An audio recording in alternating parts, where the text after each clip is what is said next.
இயேசு கிறிஸ்துவின் இனிய நாமத்தில் நான் உங்களை வாழ்த்துகிறேன்.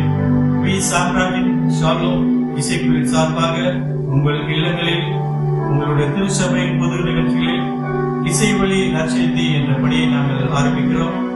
இந்த நிகழ்ச்சிக்கு உங்களுடைய ஆதரவு தருமாறு கேட்டுக்கொண்டு ஒரு பாடலுடன் நாங்கள் உங்களை சந்திக்கிறோம்.